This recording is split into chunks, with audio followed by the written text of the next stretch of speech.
Buongiorno e bentornati a 3, l'approfondimento culturale di Sarnia Gol. Io sono Michele De Montis, con me in regia c'è Roberto De Sì e oggi parleremo un po' della situazione della musica in Sardegna con un particolare riferimento alla musica da camera e alla musica di dimensione teatrale.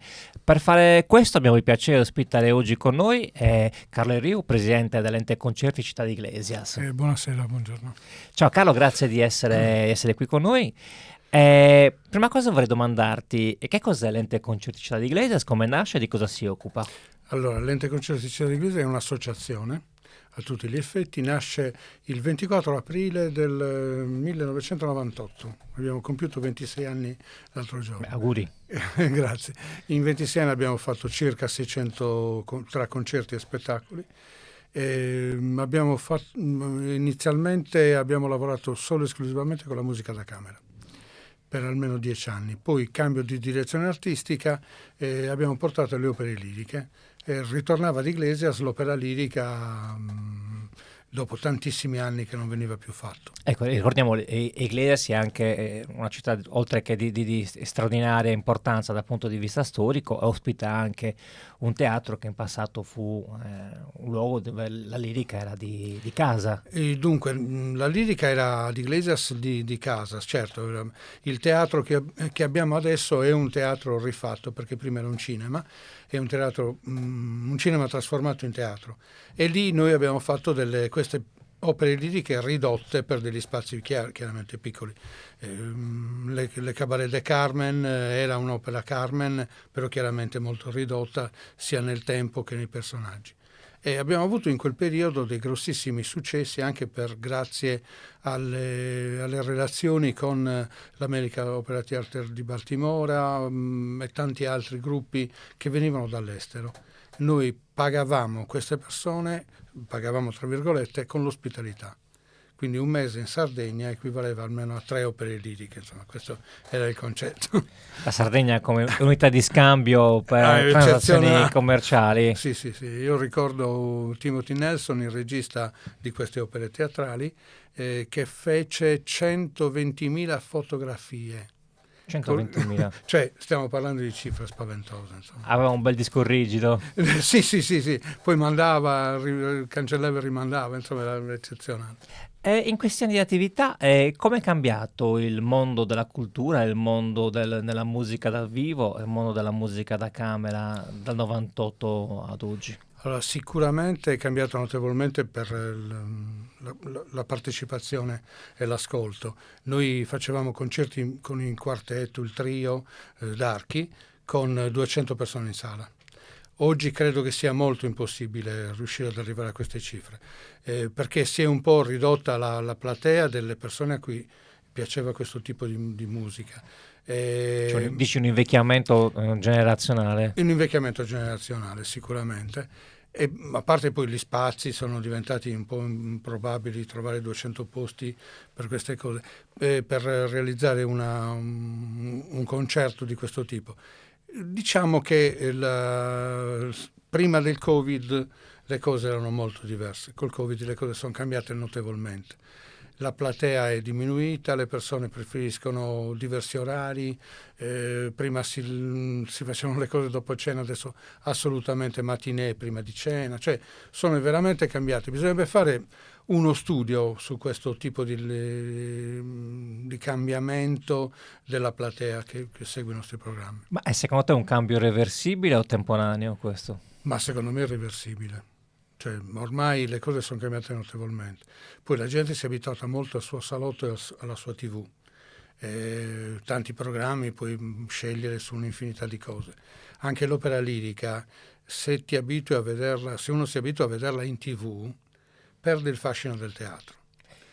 È quello, io mi domando. Le opere liriche sono meravigliose, ma questa è una mia considerazione personale, sono meravigliose quando te le gusti in teatro e con l'orchestra di fronte a te, con i costumi, con la scenografia. Voglio dire, guardarsi un'opera di Wagner della durata di 4 ore in televisione è pesante. Sì, anch'io sono d'accordo con te che l'opera lirica va vista in teatro, e qualsiasi sia, insomma, perché c'è un fascino, ma anche un'atmosfera particolare. la possibilità di vedere l'opera in casa, seduto in poltrona, bloccare la registrazione, andare a bersi caffè, ritornare, ripartire da quel punto, perdi molto di quella che è l'atmosfera di un'opera lirica. Noi per fortuna ancora abbiamo sempre meno, e questo bisogna dirlo, noi quando abbiamo iniziato la nostra attività portando i soci al Teatro Lirico di Cagliari, alla fondazione, per vedere le opere liriche, partivamo con 2 pullman da Iglesias, quindi 108 persone sicure, e oggi abbiamo un pullman da 35 posti. Quindi insomma c'è anche pochissima, la nuova generazione non interessa questo tipo di opera. Siamo sempre più quegli anziani che vanno a vedere al teatro con un pullman, che noi organizziamo da ormai 20 anni questa cosa, quindi effettivamente è cambiata moltissimo. Avevamo la fila, dovevamo dire a qualcuno: guarda, non ho la possibilità di portarti, ti metto in lista d'attesa. Oggi facciamo fatica a riempire un pullman da 35. Ma è vero che sei un pucciniano integralista? No, mi piace molto Puccini, questo è vero, ma la mia cultura dell'opera è forse un errore, però mi piace tutto. Cioè, dalle Carmelitane Scalte, tutto, assolutamente, non ho nessun pregiudizio per niente. Cioè, io entro in teatro, guardo l'opera e rimango affascinato da qualsiasi cosa ci sia sul palco. Ecco. Forse è un errore, perché bisognerebbe essere più critici, ma non avendo quella preparazione così eccezionale per fare il critico, sto buono e guardo e mi piace quello che vedo, insomma. Ecco, se dovessi suggerire un'opera lirica a qualcuno che fosse intenzionato ad avvicinarsi a questo straordinario mondo, cosa È suggeriresti? la Butterfly. Madama Butterfly sicuramente. E lo vedi che sei un pucciniano? Sì, no, io un periodo ero un fanatico della Butterfly, sicuramente. Siamo addirittura andati fuori dalla Sardegna, in continente, a vederla parecchie volte con mia moglie. E effettivamente è un amore particolare, cioè un'opera che poi mi fa arrabbiare sempre, capito? Cioè, lo so che è un'opera, però mi arrabbio ugualmente. Ti cali nel... Sì, infatti. Ti cali nel racconto. Per quanto invece riguarda progetti slegati o non direttamente collegati al mondo della lirica, della musica da camera, di cosa vi occupate? Allora, noi abbiamo in essere un festival internazionale Arpe del Mondo, cosiddetto, che è uno dei pochi in Europa, è il 10° anno questo nel 2024, dove dalla direzione musicale di Raul Moretti, che è un arpista conosciuto ormai in tutto il mondo, si crea un certo tipo di programmi itineranti, Iglesias, Oristano, Cagliari, Macomer, insomma un po' dove ci ospitano, con questi personaggi arpisti che provengono da tutto il mondo. Quest'anno abbiamo Inghilterra e vari altri della zona dell'Inghilterra. E stiamo finendo i contatti, perché effettivamente oggi con i costi dei biglietti bisogna stare attenti, quindi bisogna verificare un attimo quello che è il reale costo. Abbiamo iniziato che lavoravamo con le ambasciate. Abbiamo avuto musicisti che venivano dal Messico, il viaggio era pagato dall'ambasciata messicana, insomma oggi non è più possibile, è diventato rarissimo. Poi un'altra cosa che ne vado fiero, ne andiamo fieri, è l'ultimo progetto che abbiamo presentato al PNRR, è stato finanziato, ed è la ristrutturazione e l'utilizzo di un fortepiano del 1839. E qui scatterà la domanda generalizzata. Che differenza passa fra un pianoforte e un fortepiano? Allora, il fortepiano è il babbo del pianoforte. È nato prima, non entro nello specifico perché non ho la capacità culturale per poterlo fare, però ha una sonorità diversa dal pianoforte. Certi concerti si possono fare sul fortepiano e altri non si possono fare sul fortepiano, dipende da chi è l'autore, dall'estensione, dal timbro, insomma da un'infinità di cose che sono veramente tante e complesse. E questo fortepiano l'abbiamo acquistato in un mercatino dell'usato a Pordenone, ridotto in condizioni disperate. C'era addirittura una macchia di un ferro da stiro sul piano, quindi è stato utilizzato come asse da stiro, macchie di bicchieri, caffellate, di tutto, e l'abbiamo portato da un Relicato, direbbero i chitarristi. Esatto, l'abbiamo portato da Marco Carreras, che è oltre che ristrutturatore di questi strumenti, anche costruttore di questi strumenti, ed è un personaggio meraviglioso, cioè una persona con una capacità, una preparazione spaventosa. Ha fatto la prima parte, quindi la parte lignea è perfetta, diceva per fortuna l'impialicciatura era di 1 centimetro, adesso sono 2 millimetri, no? Allora, e quindi è riuscito a ripristinare con gli stessi materiali quello che era l'origine della cassa, insomma. E adesso sta iniziando a fare tutti i martelletti, deve fare tutte le corde, perché hanno una diversa, sono composte in maniera diversa da quelle che oggi vendono c'è sul mercato. Insomma, sì, lo diciamo per gli ascoltatori, se voi aprite il pianoforte ci sono delle corde dentro. Sono delle corde che sono legate dai martelli, delle caviglie, mi sembra che si chiamino, e poi ci sono dei martelletti che battono sulle corde e il suono si sente. Quando si preme il tasto il martelletto colpisce la corda. E quello è tutto da rifare, è una meccanica totalmente da rifare. Sono tanti i fortepiano in Sardegna? Allora, ce n'è uno al Teatro Lirico di Cagliari, che penso, io non so esattamente, penso sia solo lì esposto. Ma quello che c'è nel foyer? Nel foyer, okay. Esatto. Lo presumo perché per l'ultima opera lirica che c'è adesso a Cagliari in teatro, il fortepiano è stato noleggiato da questo Marco Carreras. Il teatro l'ha noleggiato a lui perché era perfetto, insomma, quindi noi abbiamo col PNRR un progetto che ci paga tutta la ristrutturazione, ci ha finanziato totalmente la ristrutturazione del fortepiano.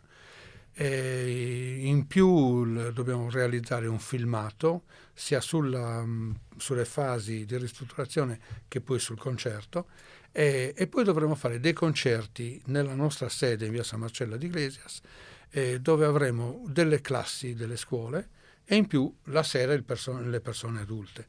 Il musicista sarà il direttore artistico dell'ente Gianluca Erriu, che è anche mio figlio per caso, e niente, quindi si andrà avanti a portare questo progetto, che è un progetto di economia circolare, quindi un recupero, un restauro, un riutilizzo di uno strumento. Infatti il progetto si chiama 4R, sono le 4R del recupero, restauro, eccetera, e realizzeremo anche un documentario, un filmato, e in più uno stampato che daremo ai bambini per l'obiettivo fondamentale è il recupero. Poi la musica è chiaramente un veicolo per far capire che da un vecchio cosa praticamente da buttare, perché era sinceramente in condizioni disperate, riusciamo a realizzare uno strumento che fa un concerto, cioè, e quindi è un esempio importante di recupero e riciclaggio, insomma.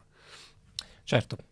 Volevo domandarti, hai parlato delle difficoltà relative al portare le persone agli spettacoli dal vivo. Da questo punto di vista, qual è la situazione in merito agli spazi per spettacoli e musica dal vivo? Allora, per quanto riguarda gli spettacoli, io credo che tutta la Sardegna abbia dei grossi problemi. Non ne sono certo, però ho l'impressione che i teatri, che sono realmente dei teatri con tanto di agibilità e con una struttura veramente teatrale, siano ben pochi.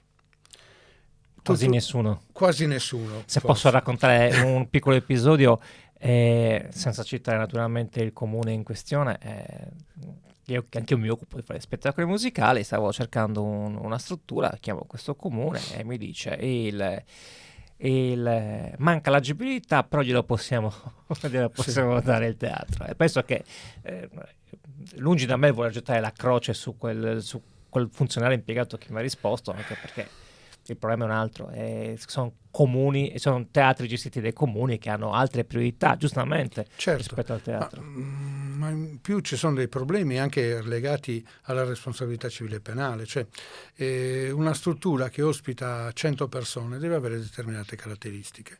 Noi l'ultimo spettacolo che abbiamo fatto ad Iglesias al teatro avevamo 3 persone addette alla sicurezza e all'antincendio che venivano pagate per fare quel lavoro, che erano veramente un po' scandalizzate dalla situazione che c'era abbastanza fuori norma.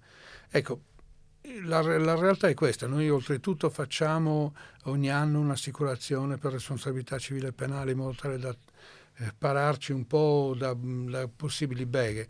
Ho letto oggi sul giornale che un musicista è caduto ed è morto, è inciampato in un ostacolo che c'era. Ecco, quello è un problema che può capitare. Se in più questo problema è avvenuto in un posto non a norma, non accatastato come teatro, io credo che i problemi siano tanti. Ma secondo te sono problemi strutturali, nel senso che sono effettivamente teatri che hanno dei problemi da questo punto di vista, o c'è anche una sovrabbondanza di normativi sulla sicurezza che rendono di fatto quasi impossibile essere perfettamente adeguati a quanto la legge prevede? Ma effettivamente questo di unificare i teatri, la sicurezza sui teatri dai 20 posti in su, per tutti uguali, è veramente una cosa abbastanza complessa, nel senso che quando noi facciamo uno spettacolo in un cinema, in un teatro come quello di Iglesias, e occupiamo tutto il teatro, platea, prima e seconda loggia, abbiamo 190 persone e abbiamo le stesse normative che vanno applicate in un teatro che ne ospita 500. Se poi noi addirittura, come facciamo spesso, noi ente concerti Città di Iglesias, riduciamo tutto all'utilizzo della platea, non utilizziamo le logge, perché ci sono dei problemi che sono legati al trasporto, per esempio, di un portatore di handicap che non può essere trasportato perché non c'è l'ascensore funzionante. Quindi rimaniamo nella platea, sono 80 posti. Ecco, quegli 80 posti io devo mettere 4 persone per il controllo della sicurezza, dell'antincendio, eccetera, eccetera, come se fosse il teatro pieno. Diciamo che è un eccesso di controlli di sicurezza che non va mai assolutamente lasciato perdere. Poi ultimamente si vedono quante persone stanno morendo, per esempio, sul lavoro. Incidenti sul lavoro è veramente una cosa assurda, perché manca quella che è la garanzia della sicurezza, delle precauzioni necessarie, eccetera. Il teatro è un posto di lavoro come un altro, quindi secondo me vanno applicate tutte le norme possibili affinché venga evitato qualsiasi tipo di incidente, insomma, questo sì. Poi, se la struttura ha dei problemi legati all'impianto elettrico che non è a norma, oppure l'impianto di riscaldamento, di raffreddamento che è vecchio, obsoleto e non messo a posto negli ultimi anni, poi questo è un problema che l'amministrazione che dà il teatro dovrà pensarci, insomma. Secondo te, ti chiedo, è possibile uscire da questa impasse? E se sì, come si dovrebbe fare? Cioè, i comuni dovrebbero mantenere il controllo dei teatri o dovrebbero dare in gestione a soggetti privati? Allora, secondo me il comune dovrebbe assolutamente dare in gestione lo spazio a costo zero, perché il teatro, per esempio, un teatro di 190 posti non può garantire lo stipendio a nessuno, tantomeno può garantire le spese di corrente elettrica, di riscaldamento, eccetera, eccetera. Insomma, questo assolutamente. Quindi se l'amministrazione riuscisse a fare un contratto con un gruppo qualsiasi che abbia le caratteristiche e anche una bella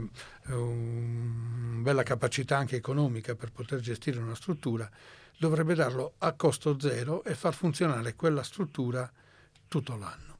Però in mano a qualcuno che sia capace di gestirla, questo sì, perché dato in mano al comune con tutte le problematiche, tutti i vari problemi che può avere un impiegato, sono ridotti di personale, cioè abbiamo veramente delle situazioni. Io ricordo che una volta sono andato a visionare un teatro in un paese del medio campidano e la persona che si occupava del teatro era l'unico vigile urbano del paese. Questo mischino, per carità, tanto di merito gli va riconosciuto, ma questo per dire che chiaramente anche i comuni sono sotto organico e la gestione di un teatro è una cosa estremamente complicata che non può essere fatta nei ritagli di tempo. No, assolutamente. Poi, per esempio, la manutenzione ordinaria e straordinaria è un qualcosa che può incidere notevolmente sul costo di una struttura. Vedere che nelle grondaie cresce l'erbetta e poi da quelle grondaie si allaga la parte interna del teatro, cioè vuol dire che c'è poca attenzione, poca manutenzione o poche possibilità. Anche Certo, questo è vero, cioè perché mettere una impalcatura per poter pulire una quella grondaia. costa chissà quanto e chissà cosa comporta per il comune avere l'autorizzazione per fare quello, insomma, veramente sono dei problemi notevoli, ecco, insomma. In mano a un privato che potrebbe segnalare immediatamente la situazione o potrebbe anche tranquillamente intervenire in prima persona, sicuramente in maniera molto più snella, molto più veloce e sicuramente più tranquilla. Ma non si corre il rischio in quel caso che il teatro poi magari venga adibito a sala banchetti per matrimoni? E faccio un esempio desunto dalla realtà. Assolutamente sì. È una di quelle cose pericolose. Faccio un esempio. Il Cavallera di Carlo Forte è un teatro che è gestito da una società, da un'associazione, insomma. E questo, il Cavallera viene utilizzato dalla struttura a fianco, che c'è un ristorante, non lo dico perché non me lo ricordo, altrimenti direi pure il nome, che utilizza il teatro per fare i banchetti di nozze. Ora, la cosa è bellissima, va bene, però l'importante è stare attenti che non predomini il discorso facciamo i banchetti al discorso teatrale. Però questa è una struttura privata, decidono loro e fanno giustamente quello che vogliono. Assolutamente. Cioè, Sì, ma sì, su un io parlavo del teatro... pubblico, parlavo del Esatto, pubblico. esatto. Delle volte, una volta mi è capitato, ricordo che per questioni mie dovessi richiedere l'affitto di una sala conferenze per un'attività legata a un progetto che godeva peraltro del patrocinio del comune di Cagliari mi venne opposto il diniego perché quella sala lì, che è una sala di una struttura comunale, sta affiliata per una festa di laurea. Ora, il privato paga per quello che ha e giustamente Certo, Sacrosanto ci fa quello che vuole, anche assolutamente perché sì. poi se ci perde sono problemi suoi e non nostri con le nostre tasse. Ma nelle sale comunali o nelle strutture, nelle pertinenze comunali, quindi non in quanto comunali ma quanto pagate da tutti noi, allora il Certo, discorso cambia. Mi domando, d'accordissimo. se a quel punto poi diventa anche non più gestibile per una struttura comunale occuparsi di un teatro, di una sala concerti e via dicendo, o comunque se in generale queste strutture vengono meno, non sarà forse il caso che gli operatori dovrebbero magari ricercare degli spazi alternativi, anche degli spazi urbani che si prestano ad ospitare eventi di carattere culturale? Certo, allora noi stiamo già andando verso questa rotta, nel senso che il nostro spazio con 30 posti verrà utilizzato penso da giugno in poi, poi una volta che avremo sistemato il fortepiano, da giugno in poi tutto l'anno prossimo, eccetera, per poter fare gli spettacoli lì, gli spettacoli, virgolette, concerti, eh, perché si presta la nostra attività a 30 persone alla volta. Facciamo 3 repliche, 4 repliche, non ci sono problemi. Lo stesso discorso vale per l'ARPA o altre di queste attività.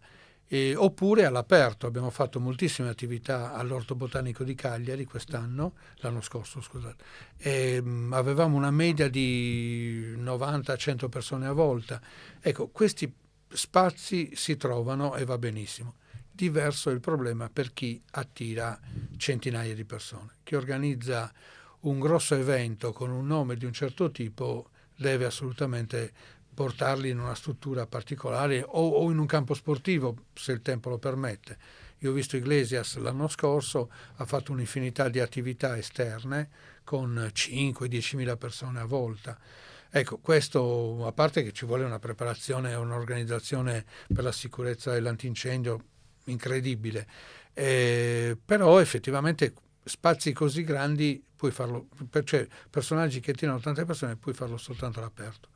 Altre strutture, il Teatro Lirico di Cagliari, ma credo che costi moltissimo affittare il Teatro Lirico di Cagliari per una cosa al di fuori della loro programmazione, insomma, ecco. Mi pare di aver letto anni fa che fosse sui 7-8 mila euro a giornata. E credo di sì, anche perché il Teatro Lirico di Cagliari ha l'obbligo, non so se l'obbligo o la necessità di avere sempre i vigili del fuoco presenti per ogni spettacolo. Probabilmente perché situazioni di antincendio, viste le persone che ci sono, una particolare normativa, quindi è diverso da tutto il resto, e quindi costa parecchio. Più c'è tutta la guardiania, c'è tutta le persone, le hostess varie che costano chiaramente posti di lavoro, insomma, e quindi costa realmente tanto. Quindi poter fare eventi di un certo livello è veramente complicato. Cioè per noi poi associazioni di culturali che fanno più del volontariato che l'attività commerciale, che per noi è ridicola. Noi facciamo praticamente, abbiamo dei finanziamenti da vari istituti, la regione Sardegna per esempio, che è il nostro maggiore finanziatore, e con questo facciamo cultura, perché non facciamo spettacolo ma cultura. E questo è una di quelle cose che va chiarita, cioè lo spettacolo è una cosa, la cultura è un'altra. Quindi la cultura, noi facciamo per esempio degli spazi, nel nostro spazio facciamo degli incontri con i poeti, con gli scrittori e presentiamo i loro libri, le loro discussioni. Ecco, questo non è uno spettacolo, insomma, è chiaramente cultura. Certo, certo. Bene, grazie Carlo, grazie di grazie a voi. essere venuto a trovarci per raccontarci un po' uno spaccato della situazione della musica, in particolar modo della musica da camera in Sardegna, e grazie a tutti coloro che ci hanno ascoltato e a Roberto Dessi in regia. A presto!